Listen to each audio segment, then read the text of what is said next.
The Lost City of Angkor. Part 1. The City Hidden in the Jungle. For centuries, this city was one of the most powerful places on Earth. It ruled millions of people.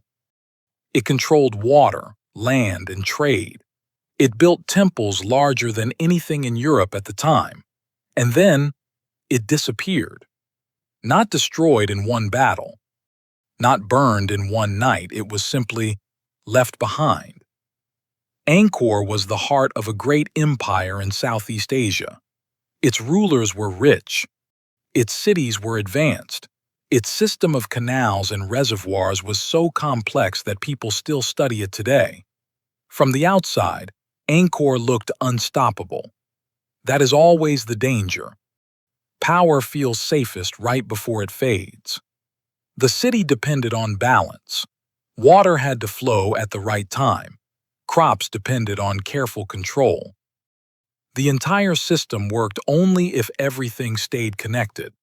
For a long time, it did. Kings ruled from massive stone temples. The people believed the rulers were chosen by the gods. Life followed ritual and order. Angkor was not just a city, it was a system. And systems fail quietly. At first, small changes appeared. Rain patterns shifted. Canals filled with sand. Repairs were delayed. Nothing dramatic, easy to ignore. But when power depends on perfect balance, small problems grow fast. The rulers continued building monuments. Temples grew larger. Symbols of strength became more important than maintenance.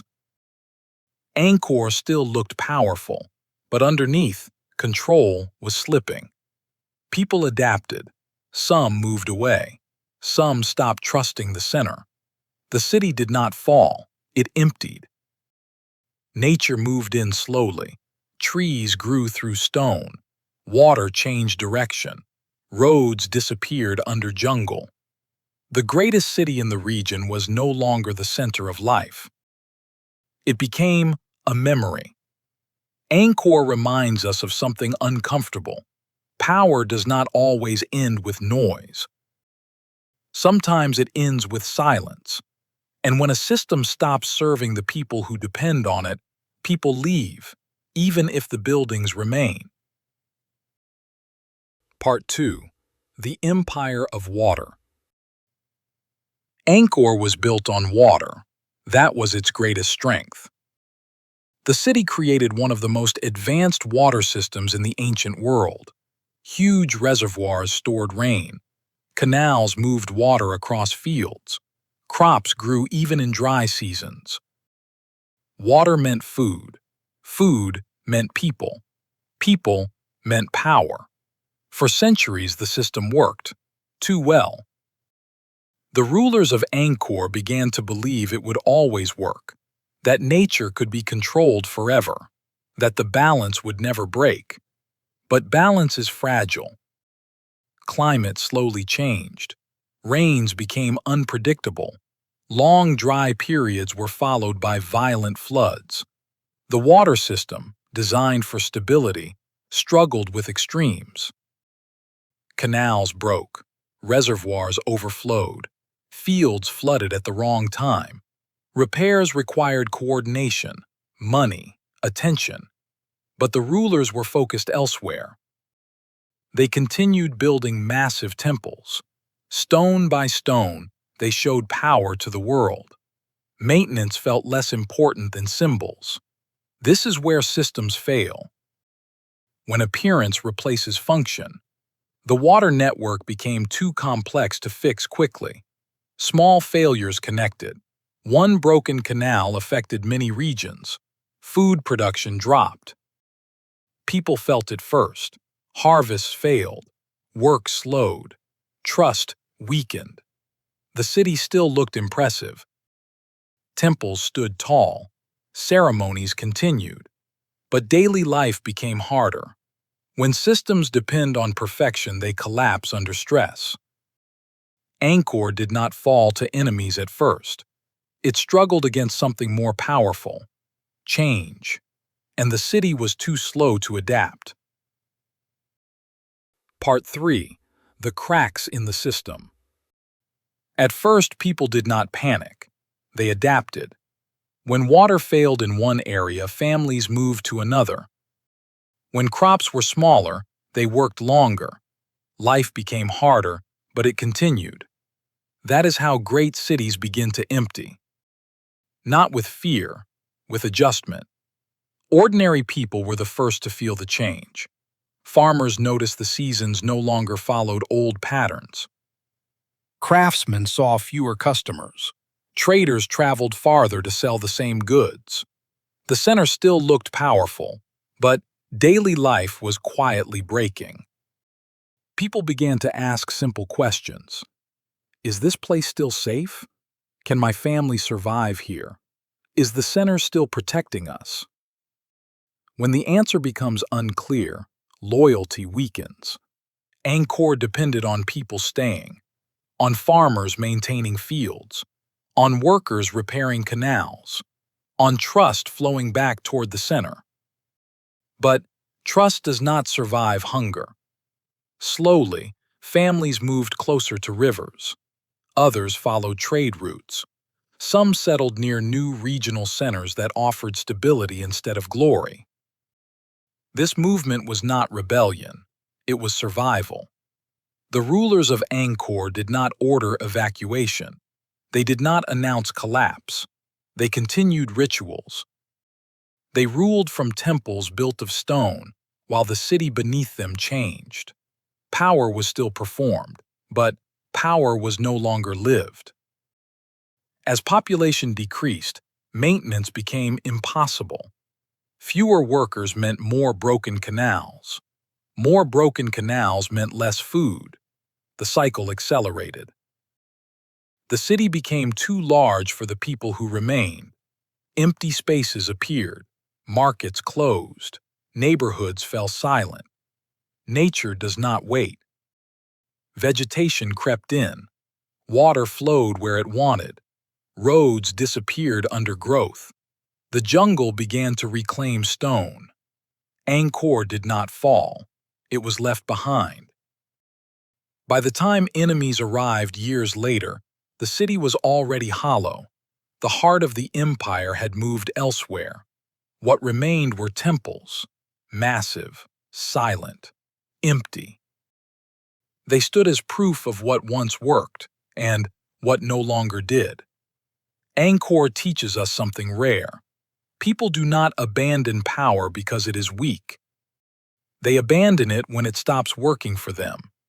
And when people leave, power disappears, even if the buildings remain.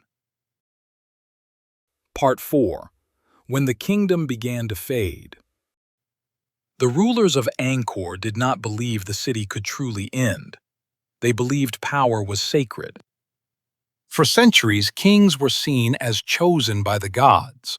Their role was not only political but spiritual.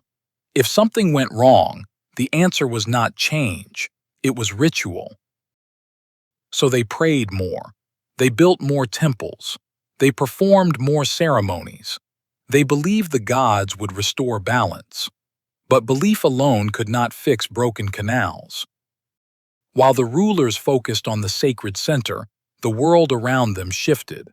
Trade routes changed. New regional powers appeared. Influence moved south, closer to rivers and the sea. Angkor was no longer in the right place. Its power was built for a different world. Some rulers tried to adapt. They reduced projects. They moved courts temporarily. But adaptation came too late, and without unity. The system was too heavy to turn. Religion itself began to change. New beliefs entered the region. Old rituals lost their meaning for many people. The idea of divine kingship weakened. When belief fades, authority follows. Angkor's temples remained magnificent, but they no longer explained reality. People needed food, safety, and stability, not symbols. The rulers stayed. The people left. This is the moment power truly disappears. Not when a city is conquered, but when no one believes in it anymore. By the time Angkor was finally abandoned as a capital, there was no dramatic ending, no final stand, no last emperor shouting orders, just silence. Stone where voices once lived, paths where crowds once moved. Angkor became a sacred memory, not a living system, and history moved on. Part 5. The Mystery of the Empty City. Angkor did not die immediately. It waited. Without voices, without markets, without rulers, the city stood still. Temples remained open to the sky. Stone walls felt the rain. Water flowed where no one guided it. Nature moved in quietly. Roots pushed through cracks. Trees grew on towers. Canals filled with plants and sand. Paths disappeared under soil. The jungle did not attack Angkor. It absorbed it. For centuries, the city was hidden. Travelers passed nearby without knowing what lay behind the trees. Maps forgot it. Stories faded into legend. Angkor became a rumor, a place people spoke about but could not find. Time did what no army ever did. It erased presence. When explorers finally reached the ruins many centuries later, they found something strange. The city was not destroyed. It was intact, but empty. Temples still stood. Faces carved in stone still watched the horizon. Everything was frozen in silence. Angkor looked powerful. But power needs people. Without them, it becomes memory. The ruins showed both greatness and fragility. They proved that humans can build systems larger than themselves and still lose them. Angkor teaches us a final lesson. Nothing disappears loudly forever. Some things disappear slowly, until no one remembers how they worked. The city that once controlled water, land, and people was now controlled by time, and time does not negotiate. Angkor still stands, not as a city, not as an empire, but as a reminder. Stone temples rise from the jungle, silent and patient. Faces carved centuries ago still look outward as if waiting for a world that never returned. Angkor no longer controls water. It no longer rules people. It no longer decides the future. But it teaches. It teaches that power is not permanent, that systems depend on balance, and that people leave when power stops serving them. Angkor did not fall because it was weak. It fell because it could not change fast enough. Its rulers believed stone would last forever.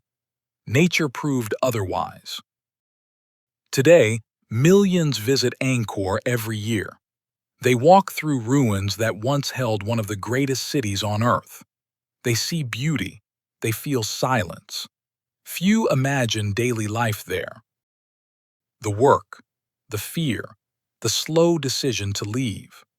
Lost cities are not just about the past. They are about us. They ask one quiet question. What happens when the systems we trust stop working? Angkor reminds us that power does not disappear when buildings fall. It disappears when people stop believing, adapting, and staying. That is how power really ends. Not with fire, not with noise, but with silence. If you enjoy stories about lost empires, rulers, and the hidden forces that shape history, you can continue with other videos on this channel. Stories about ancient empires that believed they were eternal. About royal families that ruled Europe for centuries. And about individuals who controlled the world without a crown. Thank you for staying with this story until the end. And now I want to ask you, do you enjoy stories about lost civilizations and ancient times? What would you like to hear next? Another empire, a powerful ruler, or a forgotten city? Write your ideas in the comments. Thanks! Please subscribe and like. Spin a new yarn with us every week. See you there!